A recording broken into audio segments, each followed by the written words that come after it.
Hello friends, welcome to study stage. तो आज हम लोग बोर्ड मास के नियम से सिंप्लीफिकेशन वाले क्वेश्चंस को सॉल्व करना सीखेंगे।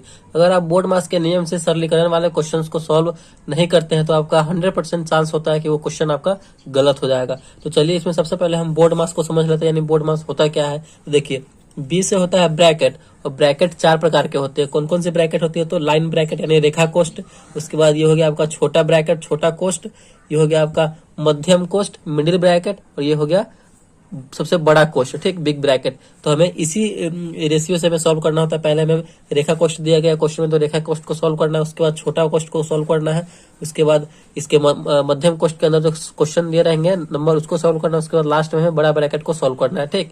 उसके बाद अगर ऑफ का उसमें जिक्र है, ऑफ का उसमें काम दिया गया है, ओ एफ ऑफ मतलब होता है का, और का मतलब होता है गुना। तो बी के बाद हमें ऑफ को सॉल्व करना है, उसके बाद डी को सॉल्व करना है, डी का मतलब होता है डिवीजन, ऑफ के बाद हमें डिवीजन का काम करना है, ठीक, भाग का काम करना है। उसके बाद हमारा एम है यानी मल्टीप्लिकेशन।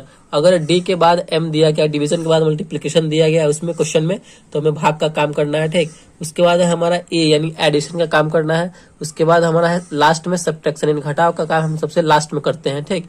तो इतना आपको ये समझ में आ गया। तो चलिए, हमने एक यहाँ पे क्वेश्चन ले रखा है और इसी बोर्ड मास की सहायता से इस क्वेश्चन को हम सॉल्व करेंगे। तो चलिए, क्वेश्चन है हमारा, सबसे पहले तो यहाँ पे बड़ा ब्रैकेट है 7 + 8, उसके बाद मध्यम कोष्ठ है 4 गुने, फिर उसके बाद छोटी कोष्ठ के अंदर है 6 + 4 गुने 3, फिर छोटी ब्रैकेट बंद है, फिर गुने 4, फिर मध्यम ब्रैकेट है, फिर लास्ट में दो बड़ी ब्रैकेट से यहाँ पे इसको बंद कर दिया गया है। तो चलिए, इसमें हम सबसे पहले कौन सा ब्रैकेट को सॉल्व करेंगे, कौन से ब्रैकेट के अंदर वाले नंबर को सॉल्व करेंगे। तो देखिए, इसमें रेखा कोष्ठ, तो रेखा कोष्ठ इसमें है नहीं। उसके बाद है छोटी कोष्ठ, तो छोटी कोष्ठ यहाँ पे है। तो पहले हमें इस छोटी कोष्ठ के अंदर वाले नंबर को सॉल्व करना होगा। चलिए सॉल्व करते हैं। पहले जैसे है बिल्कुल वैसे लिखेंगे, 7 + 8, फिर मध्यम कोष्ठ 4 गुने, फिर देखिए इसके अंदर जो भी है उसको सॉल्व कीजिए। तो पहले हमें इन दोनों में किसका काम करना होगा? तो गुना का काम करना होगा, क्योंकि प्लस और गुना है। तो गुना जो है पहले आता है जोड़ से, है कि नहीं? यहाँ पे मल्टीप्लिकेशन जोड़ से पहले आ रहा है, तो पहले हमें गुना का काम करना होगा। तो 4 × 12, फिर इसके बाद इसको जोड़ देंगे, 12 और 6 मिलकर हो जाएगा 18। तो इसका काम हो गया, फिर गुने 4, फिर यहाँ पे है मध्यम ब्रैकेट, फिर बड़ी ब्रैकेट। चलिए आगे फिर सॉल्व करते हैं। 7 + 8 है, 7 + 8 हो गया। उसके बाद देखिए, इसके बाद हमें जो है इस बड़ी मध्यम ब्रैकेट को सॉल्व करना है, क्योंकि हमारा छोटा ब्रैकेट का काम हो गया। उसके बाद मध्यम कोष्ठ का काम करना है। तो मध्यम कोष्ठ के अंदर 4, 18 और 4 है, तो इन दोनों का सब में गुना है आपस में, तो सब गुना करेंगे। 18 में 4 से गुना करेंगे, तो 18 में 4 से करेंगे तो हो जाएगा 18 × 4 = 72। यहाँ पे ये आप ये कर दीजिए, 4 गुने 72, फिर बंद, फिर यहाँ पे ये बंद हो जाएगा। फिर यहाँ पे देखिए 7 + 8 है, फिर इसके अंदर इसी को सॉल्व करना है। 72 में 4 से करेंगे तो गुना कीजिए आप, तो 4 दूना 8, 7 चौक 28 यानी 200, यहाँ पे 88 आ गया। अब जो है देखिए, बड़ी ब्रैकेट के अंदर जोड़ भी है और यहाँ पे गुना भी है। तो गुना का हम सबसे पहले काम करेंगे, क्योंकि बोर्ड मास यानी एम जो पहले आता है, यानी मल्टीप्लिकेशन पहले आएगा और ऐड उसके बाद आएगा। तो हमें पहले गुना का काम करना है। 8 में 28 से गुना करेंगे, तो गुना कीजिए, 8 में 28 से करेंगे तो 8 × 64 का 4 हासिल 6, 8 × 64, और 64 और 4 को जोड़ेंगे, 64 और 6 को जोड़ेंगे, कि हासिल हमारा 6 था, तो 64 और 6 मिलकर हो जाएगा 70 का 0 हासिल 7। फिर 8 में 2 से 8 दूना 16, 16 और 4 को जोड़ेंगे तो यहाँ पे हो जाएगा 23, और प्लस में 7 है तो यहाँ पे हम 7 दे देंगे। इसको जोड़ने के बाद हमारा आंसर आएगा 2311। 2304 में 7 जोड़ेंगे तो 2311। तो फाइनली हमारा ये आंसर हो जाएगा। तो मतलब इस प्रकार हमें सिंप्लीफिकेशन वाले क्वेश्चंस को बोर्ड मास के रूल की सहायता से सॉल्व करना है। तो इसी प्रकार हम सॉल्व करेंगे। चलिए एक और क्वेश्चन को ले लेते हैं और इसको सॉल्व करते हैं। तो सेकेंड क्वेश्चन आपके सामने है।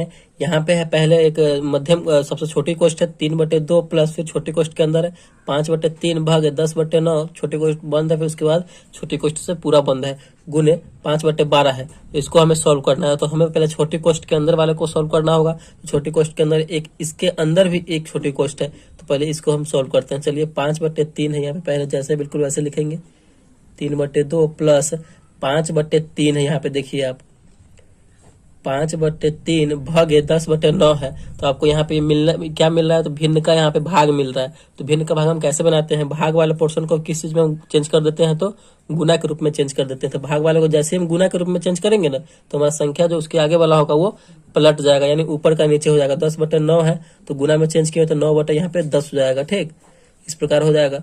5/12 होता है यहाँ पे 5/12। फिर कीजिए 3 यहाँ पे 2 है प्लस। अब इसे सॉल्व कीजिए, कटने वाला तो काट दीजिए, तिरछा तिरछी कटेगा या ऊपर से नीचे कटेगा, ऊपर आमने सामने नहीं कटेगा। 3 तिहाई 9, 9 जो है 3 से 3 बार में कट जाएगा। 5 दूना 10, 10 जो है 5 से 2 बार में कट जाएगा। तो हमारा कितना बचा, 3/2 बचा। फिर बाहर है, कोष्ट के बाहर 5/12 गुना में है।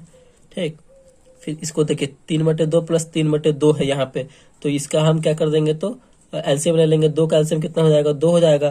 देखिए दोनों सेम है तो उसका वही संख्या एलसीएम हो जाएगा, ऊपर वाले को जोड़ देंगे। 3 + 3 गुने 5/12। चलिए 3 3 6/2, 6/2 में 2 से भाग देंगे, 3 बार में कट गया। फिर गुने 5/12 है, तो यहाँ पे 12 भी कट जाएगा 3 से। 3 चौका 12, 4 बार में कट जाएगा। 3 चौका 12, तो यहाँ पे आंसर क्या बचेगा, 5/4। अब कुछ है नहीं तो यही 5/4 इसका आंसर हो जाएगा। तो इसी प्रकार हमें क्वेश्चंस को सॉल्व करना है बोर्ड मास के नियम से। तो आई होप आपको जो ये बोर्ड मास का नियम अच्छे तरीके से समझ में आ गया होगा, और किस तरह से हमें सॉल्व करना होता है बोर्ड मास के नियम से सिंप्लीफिकेशन वाले क्वेश्चंस को, तो आपको भली भांति समझ में आ गया होगा। अगर वीडियो आपको अच्छा लगा और पसंद आया तो प्लीज वीडियो को एक लाइक कीजिएगा, और चैनल पर नए हैं तो चैनल को सब्सक्राइब जरूर कीजिएगा। Thank you.